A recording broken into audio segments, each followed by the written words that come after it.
a scream, like a absolute scream, erupted from Addy in front of us. Now, Addy is the youngest member of our team. He's 23.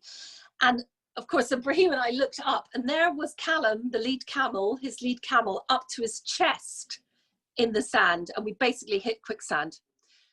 Welcome back to When It Hits the Fan, the podcast that finds out what really happens when things go wrong on the road. Brought to you by Battleface Travel Insurance. Our guest today has been described as Indiana Jones for girls, and she's certainly been in enough hairy situations to rival her Hollywood counterpart.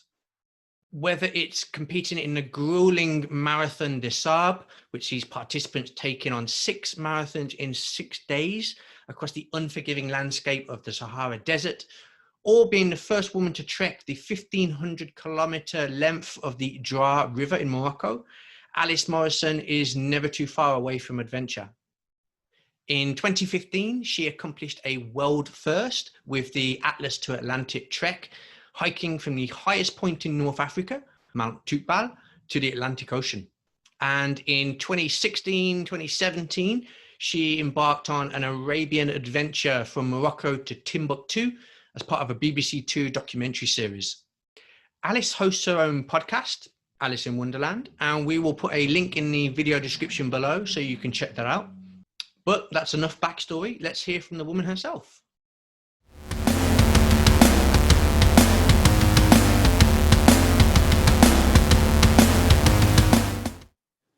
Alice, thanks so much for joining us.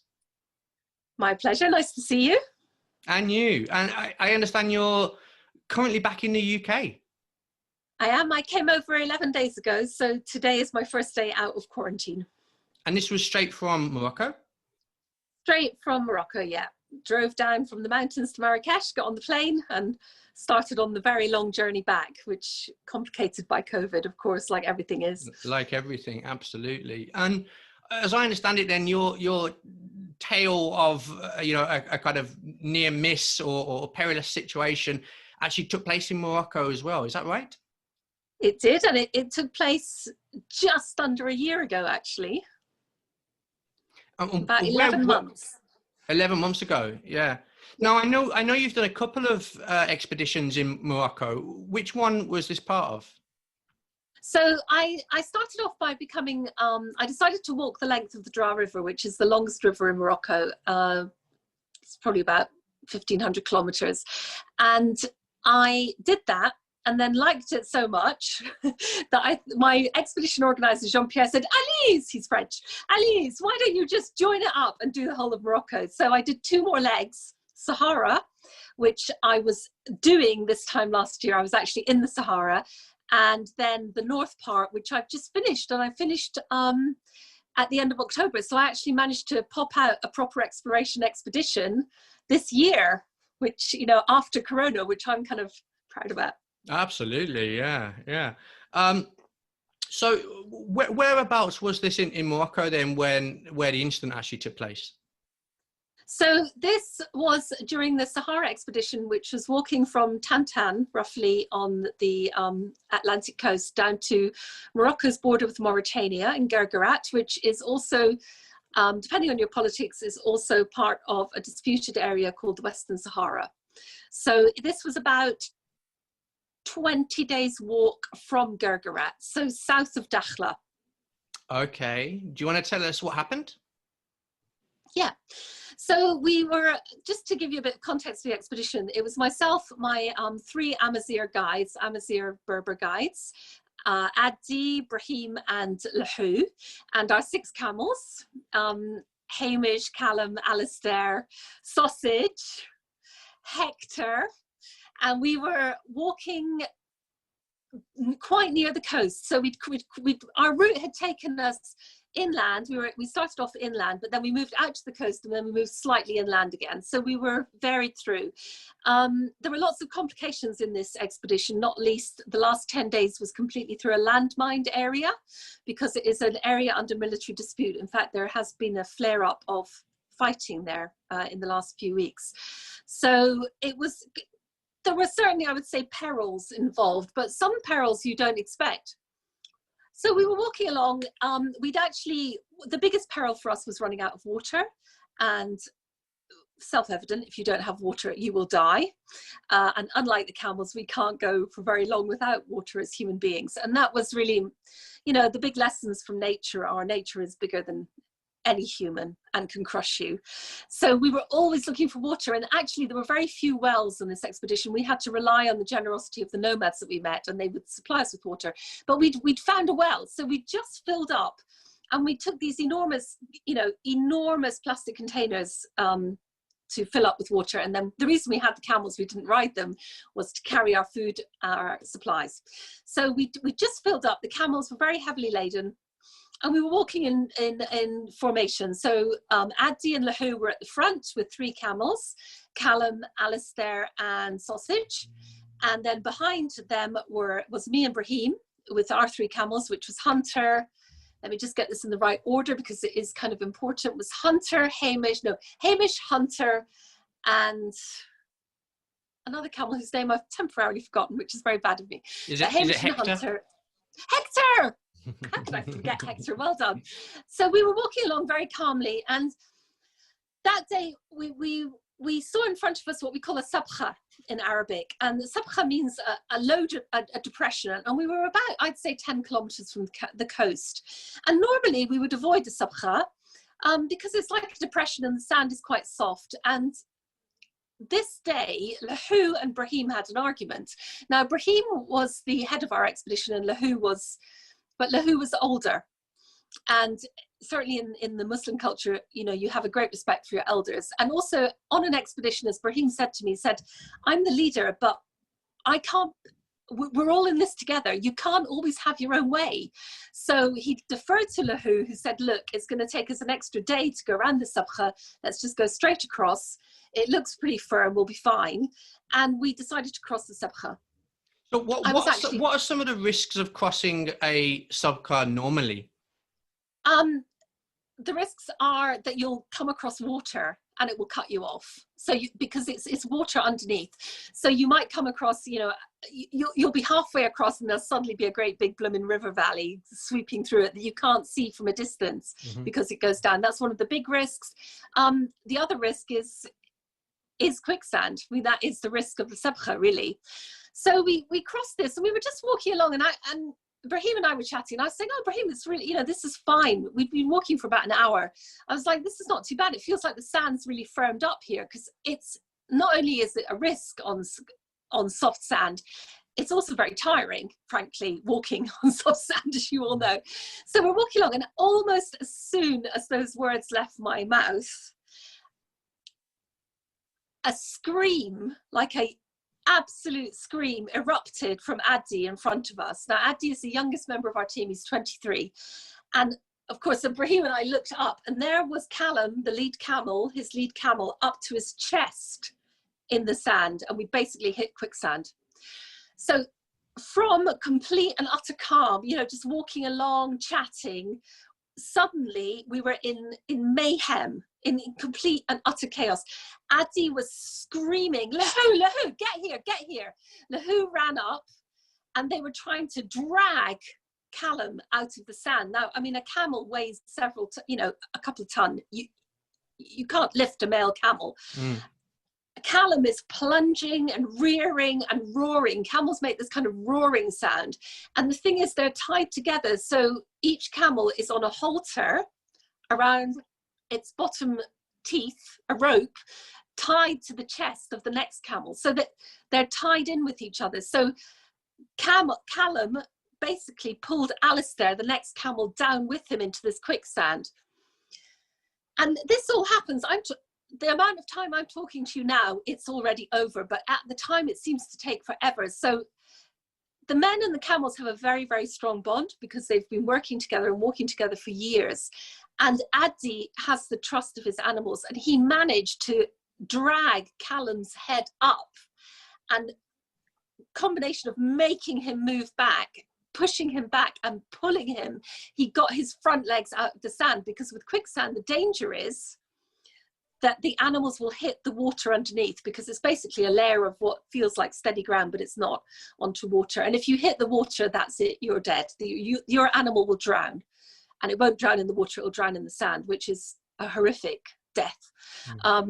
So he grabbed Callum out and Alistair out, and then he yelled for me, and they call me Zahra in Arabic. Zahra, Zahra, come here. So I ran up to him and held the third camel. So the three of us are all occupied here.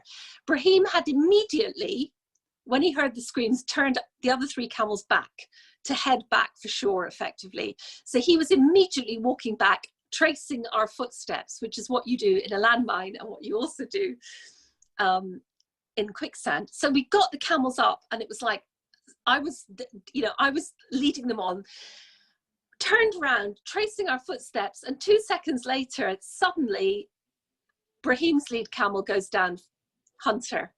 Same thing, up to his chest. So again, the men immediately spring into action. So they're like, Zahra, stay here, stay with the camels. So I have to stand absolutely still I take the 3 back camels. And I mean, that sounds like nothing, but you're standing there, you know that the ground underneath you is unstable now. And you've got 3 very heavy, very agitated animals. Because they're all, I mean, animals are like us. You know, if you just plunged up to your chest in an element that you didn't recognize, you'd be terrified. So the camels are kind of really like shaking around, tossing their heads, moving, and I'm trying to keep them as still as possible. Meanwhile, the men have got to Hunter. They take all of his water and his camel bag, his big sacks off his back, because that weighs he was probably carrying about 70 kilos, took all of that off. And again, the same thing, by a mixture of pulling him up and getting his head up, they cut the rope to the second camel, pulled him out, and we got back, and we were all safe. Yeah. But it felt like those, I don't know, a minute and a half, 2 minutes, whatever it was, felt like a lifetime. And we had that thing, and I'm sure this is common to everybody. As we started walking back, we were absolutely diligent then in going in our traces. And we redistributed the weight. So all of us took some of the weight on our backs so that the camels weren't, as much as we could. But realistically, I mean, I can't carry a 30 kilogram thing of water for a long way. So it was minor, but we had that overwhelming kind of sense of relief and that adrenaline readjustment. So the whole way back, it's like we just spent the whole time kind of not laughing, but just revisiting stories of danger and revisiting the story that we just done. It's like our own story over and over again. And did you see when Callum the camel did that? Addy did this, and how did you do that? And that we just spent the whole of the rest of the day doing that. And actually, I mean, in terms of the expedition, we lost the whole day's walking because we had to retrace our steps completely. And it was quite a moment. And afterwards in the camp, we didn't have very many resources because obviously we're in the middle of nowhere and we've got no supplies. It was, Christmas Day lunch was sardines and macaroni, which, believe you me, is not ideal Christmas lunch. But I'd actually saved a small bottle of Coke as like a treat for when we were really desperate. And I'd saved it in all my stuff. And that night I wet a cloth and wrapped it around so it was a bit cool. And then at supper that night, which was just something grim, I can't remember, it might have been the worst ever, which was porridge with oil. I whipped out my little bottle of Coke, and we basically, the 4 of us, all in Moroccan tea glasses, which, as you know, are like that size, we all managed to get like 2 tiny glasses of Coke, and it felt like the biggest party ever. And because the men are very, very religious, and we thanked God for bringing the camels safely with us. And I think that moment of happiness and joy and camaraderie and relief is such a counterpart to the terror and those moments of like, this is catastrophic. So that's really the kind of nub of doing expeditions, is sometimes it's just boring and normal and fine. Sometimes it's happy, sometimes it's sad, sometimes you're tired. But then when you have those very extreme moments, the great thing afterwards was our gratefulness and thanks for being safe, for not having lost our animals, especially not having lost our animals, because they were everything to us. And you feel so joyful and happy. Yeah, absolutely. I mean, I suppose what surprised me, kind of when you were telling this story, was how suddenly, it came about, how suddenly you were aware that there was a problem. If the camel was up to its chest, seemingly, instantaneously, I suppose the image in my head from having watched, whatever 80s television shows with Quicksand is, it's quite a sort of slow process and you slowly sink into it. But it sounds almost like kind of, falling into water by the way you've described it. That's exactly what it was like. It's almost like I guess, like, I don't know if you've ever just put your foot in a pothole and you think you're just going to go down like a quarter of an inch and you go up to your knee. It was the camel went straight in. There was no sudden, oh, it's a bit gloopy. Actually, at that place we were at, the sand was actually slightly firmer than it had been earlier. But the reality is we should never have crossed the Sabha. We should have taken the long way round. Yeah, but so we did it. Lesson learned in terms of no shortcuts in the desert if there is a risk of quicksand. How aware were you of the risks of quicksand? Before you set out, was it like, well, okay, of course it's possible that you can encounter it, but it's very rare, or were you like, well, look, this is something we need to take very seriously? We weren't aware of it in that way. I mean, we knew that crossing the Sabha was a risk. And we shouldn't have done it. And as I say, Brahim kind of gave in to Lahu, because it's always, you have to weigh up how far you're going to travel over the terrain, because we're on an expedition. We have to complete it. We have to get there. And, we are talking about significant amounts of detour. But no, on reflection, we shouldn't have done it. And I don't think any of us would ever take that risk again, because we were lucky. Absolutely. And, I mean, in terms of obviously this was camels who were, heavily laden, and understandably they sunk very quickly into the sand. Are there recommended techniques for humans who suddenly find themselves encountering quicksand? I think it's the same. It's like, to be honest, this is very similar to how I imagine thick ice and then water. It's almost like, if you think of Callum, he kind of cracked the layer of sand that was covering it, and the techniques I think are very similar. You don't have a pressure point of heaviness.